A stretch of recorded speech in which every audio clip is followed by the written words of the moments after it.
Daddy மாசம் நம்ம plan பண்ணிட்டாங்க. இவங்க அதுதான் கூப்பிட்டுக்கிறாங்க, அது வாங்கறதுக்கு கூப்பிட்டுக்கிறேன்.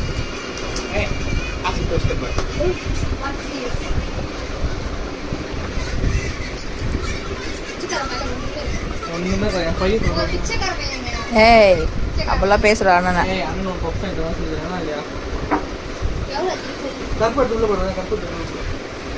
கற்பூரத்தை எடுத்து போடுமா உள்ள, கீழே கட்டது பாரு, கால் போட விட்டது இல்லை.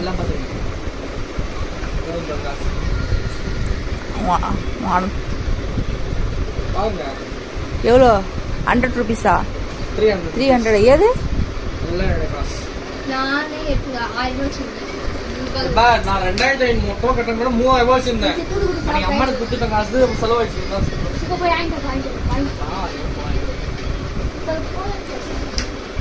அம்மாக்கு ஒரு 1500 உள்ள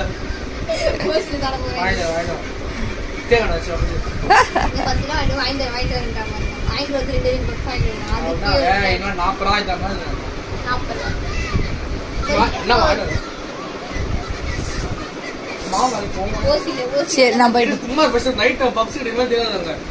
ஆமா அதுக்குள்ள ஒரு நைட்டு சப்போஸ் கிடைக்கல என்ன பண்றது?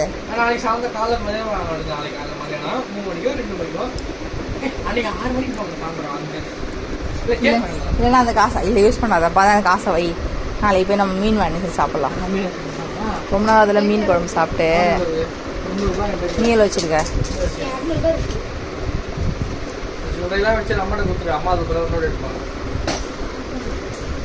ஏதோ காசு கீழே வந்துச்சு.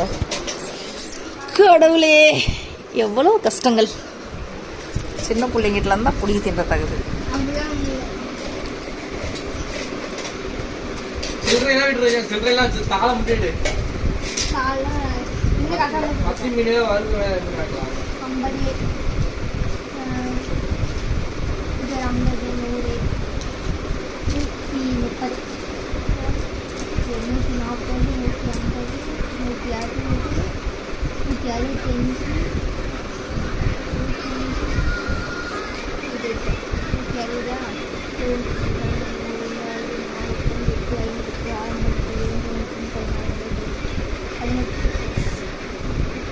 சரிதான் 3 ரூபா. சரி நல்லாதே போதும். காசு எடுத்து பத்திரமா இன்னொரு நாளைக்கு யூஸ் பண்ணிக்கலாம். அவங்க காசு ஆட்டையை போட்டு நாளைக்கு குழம்பு வச்சிடலாம்.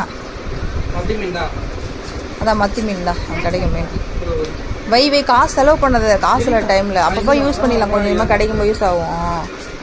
சரி அவள் ஆசைப்பட்டு கேஸ் ஒரு பருப்பு பப்ஸ் 1 வாங்கி கொடுத்துருக்கா. 2 வாங்கி ஆளுக்கு ஷேர் பண்ணிக்கலாம். நான் 2 பப்ஸ் வாங்கிட்டு வா, ஆளுக்கு ஷேர் பண்ணிக்கலாம். அவ்வளோதான்.